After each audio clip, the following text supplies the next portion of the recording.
Hello students, today our topic is chronic obstructive pulmonary disease.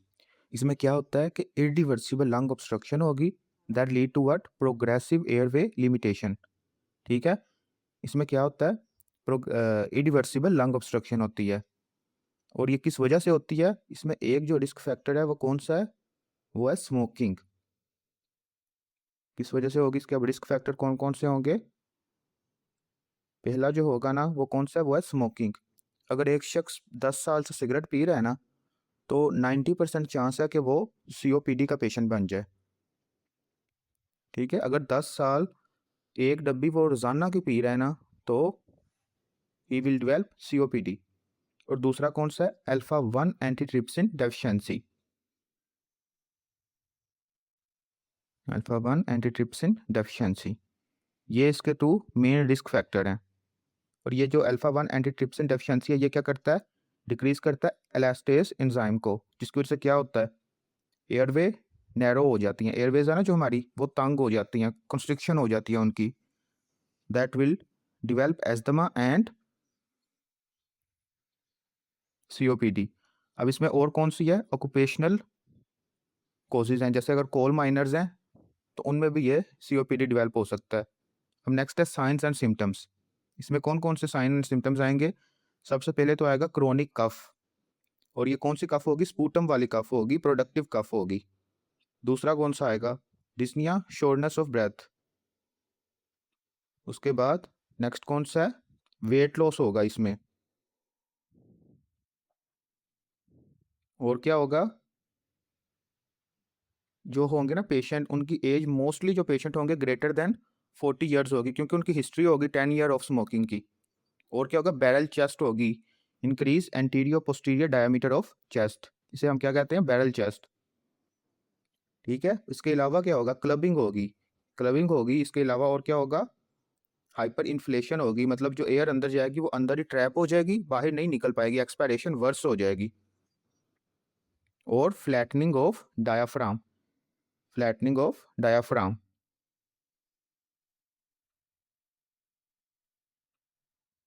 और and पे expiration को ये वर्स बनाता है, इंक्रीज एक्सपायरेटरी फेस।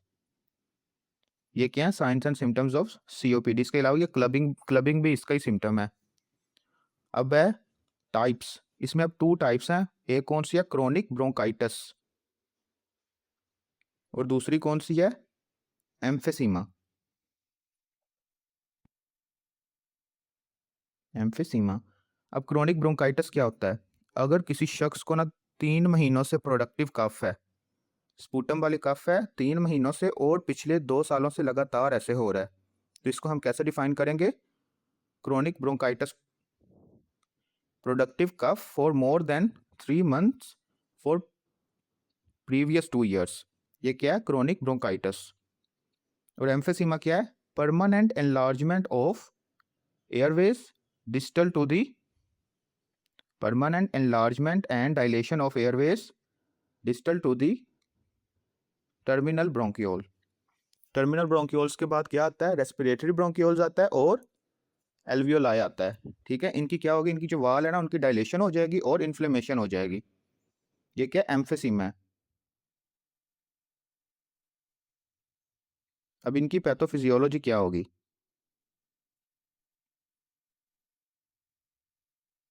जब भी कोई ट्रिगर है, जैसे स्मोकिंग है या फिर डस्ट है या पोलन है, कोई भी, या कोई ड्रग है, अगर वो बॉडी के अंदर एंटर होगा तो सबसे पहले कौन से सेल्स इनको काउंटर करेंगे, वो होंगे हमारे डेंड्रेटिक सेल्स या फिर मैक्रोफेजिस। डेंड्रेटिक सेल्स या फिर मैक्रोफेजिस। एज अ रिजल्ट वो क्या रिलीज करेंगे, साइटोकाइंस रिलीज करेंगे। और साइटोकाइंस क्या रिलीज करेंगे, प्रोटीएज एंजाइम। प्रोटीएज क्या करता है, इनहिबिट करता है एलास्टेज एंजाइम को। और एलास्टेज जब इनहिबिट होगा तो क्या होगा, एयरवे ऑब्स्ट्रक्शन होगी। इसके अलावा स्मोकिंग क्या करता है, अल्फा 1 एंटीट्रिप्सिन को डिक्रीज करता है, ये भी क्या करेगा, एलास्टेज को डिक्रीज करेगा, क्योंकि अल्फा 1 एंटीट्रिप्सिन ये क्या करता है, एलास्टेज बढ़ाता है। अगर अल्फा 1 एंटीट्रिप्सिन कम होगा तो एलास्टेज कम होगा, जिसकी वजह से क्या होगा, permanent dilation and inflammation of Airways. इसके अलावा कफ आएगी, प्रोडक्टिव कफ आएगी, स्पूटम वाली कफ आएगी। और क्या होगा इसके अलावा?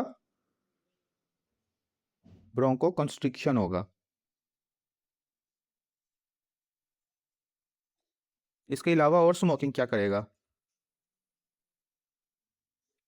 इसके अलावा स्मोकिंग करेगा, जो हमारे सीलिया है ना, सीलिया का क्या काम होता है? ये म्यूकस को बाहर एपिग्लोटस तक लेकर आते हैं, एपिग्लोटस से यहाँ हम इसे बाहर फेंक देते हैं या अंदर निगल लेते हैं। तो जब सीलियरी डिसफंक्शन होगा तो म्यूकस अंदर ही प्लग हो जाएगा, अंदर ही फंस जाएगा, जिसकी वजह से क्या होगा?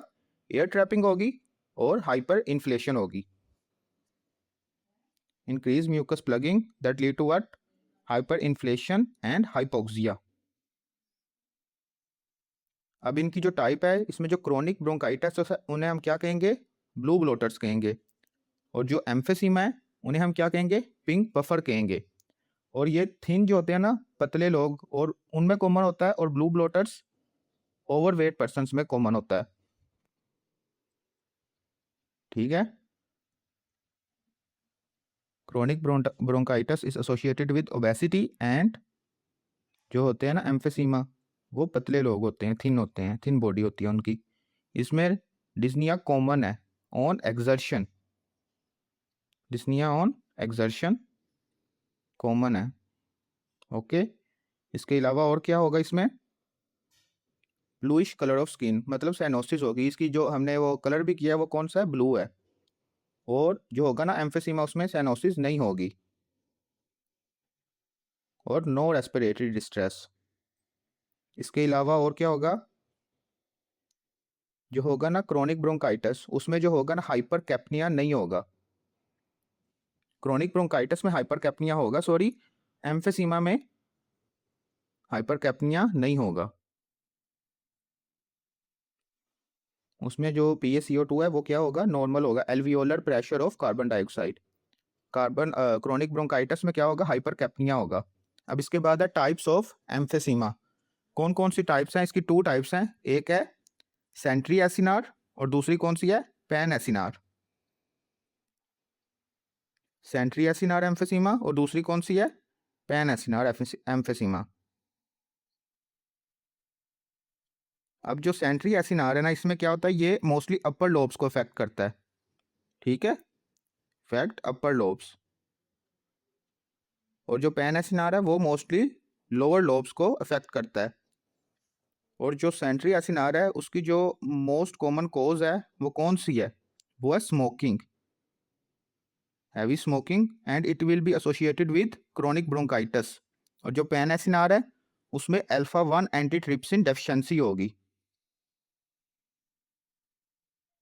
That lead to what? Decrease elastase. ये एलास्टेस को डिक्रीज करेगा, जिसकी वजह से क्या होगा? ब्रोंको कंस्ट्रिक्शन होगी। और क्या होगा?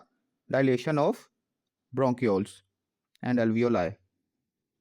और पैन एसिनार ये क्या है? ये मोर स्वेयर है देन सेंट्री एसिनार से।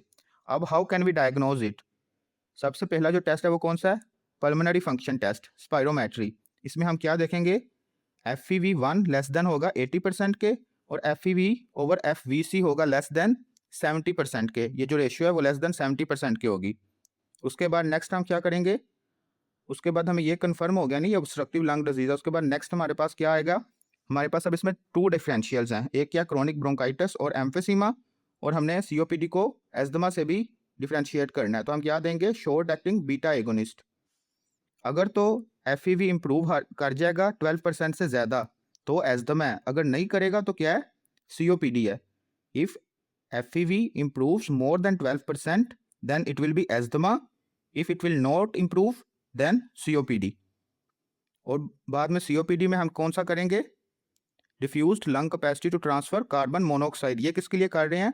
To differentiate emphysema and chronic bronchitis. अगर ये नॉर्मल है तो क्या होगा? क्रोनिक ब्रोंकाइटिस होगा। अगर ये डिक्रीज हो रही है तो कौन सा होगा? एम्फेसीमा होगा। एस्थमा में भी ये नॉर्मल या फिर हाई होता है।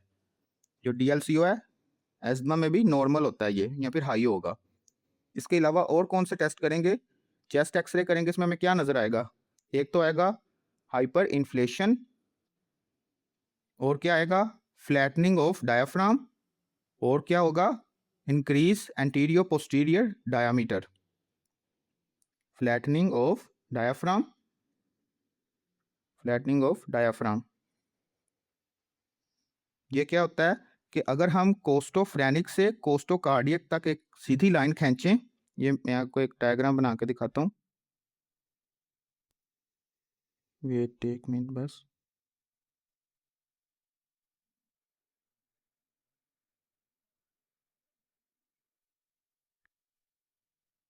ये वाला जो है ना, ये कोस्टोफ्रेनिक से कोस्टोकार्डियक तक एक लाइन खींचे तो बीच में ये जो डिस्टेंस है, अगर ये लेस देन 1.5 सेंटीमीटर होगा तो ये क्या होगा? फ्लैटनिंग ऑफ डायाफ्राम होगा। उसके बाद सीबीसी करेंगे। सीबीसी में हमें क्या नजर आएगा? इंक्रीज हिमेटोक्रेट्स। हिमेटोक्रेट्स। और क्या करेंगे हम? Total lung capacity and residual volume होगा ना, वो इंक्रीज होगा किसमें? ऑब्स्ट्रक्टिव लंग डिजीज में। Total lung capacity and residual volume. अब इसके बाद है इसका ट्रीटमेंट। जो इसका मेन ट्रीटमेंट है ना, वो तो है smoking caseation and oxygen therapy. ठीक है, ऑक्सीजन एंड क्विट स्मोकिंग, यही इसका मेन ट्रीटमेंट है। Permanent treatment of COPD.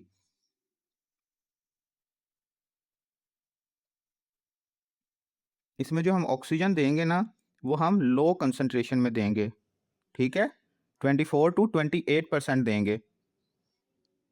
24 to 28% देंगे। Okay, to keep. अब जो इसमें हमारा टारगेट होगा वो क्या होगा? जो हमारा एल्वियोलर प्रेशर ऑफ ऑक्सीजन है उसे हमें कितना रखना है? 60 mm ऑफ एच से अबव रखना है। और saturation of oxygen in blood will be greater than 90%। ये हमारा टारगेट होगा। और इसके अलावा और जो ड्रग्स इसमें यूज होते हैं वो कौन से हैं? ब्रोंकोडाइलेटर्स हैं। वो कौन से हैं? Short acting beta agonist and long acting beta agonist. और इसके अलावा और कौन से यूज होते हैं?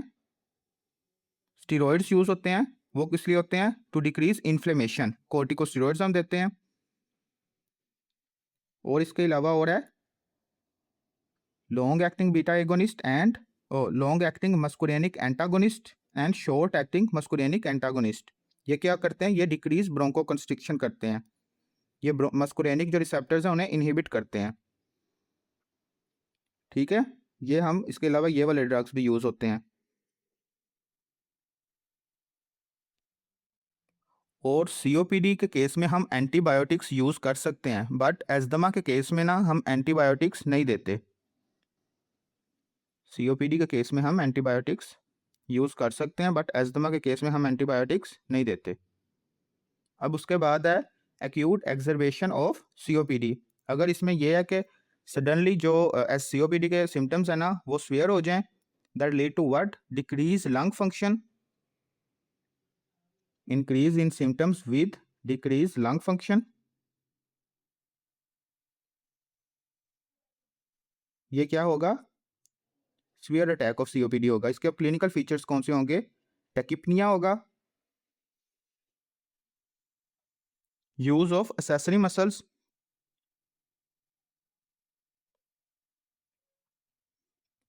जिसकी वजह से क्या होगा?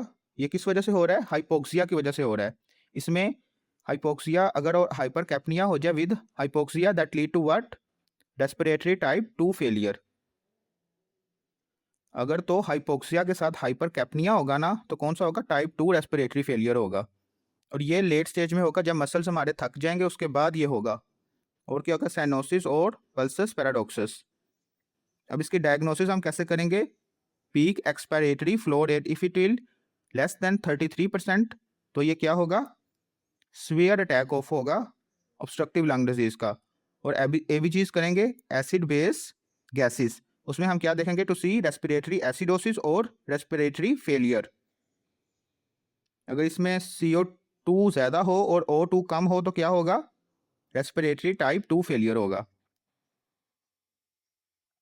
अब इसमें सबसे पहले तो हम देंगे ऑक्सीजन।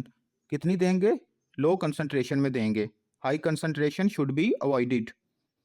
और क्यों अवॉइड कर रहे हैं? High concentration should be avoided. क्यों अवॉइड कर रहे हैं हम? To prevent respiratory depression. उसके अलावा हम देंगे ब्रोंकोडाइलेटर्स, स्टीरॉइड्स एंड पे क्या है हमारे पास ऑप्शन? वेंटिलेशन का।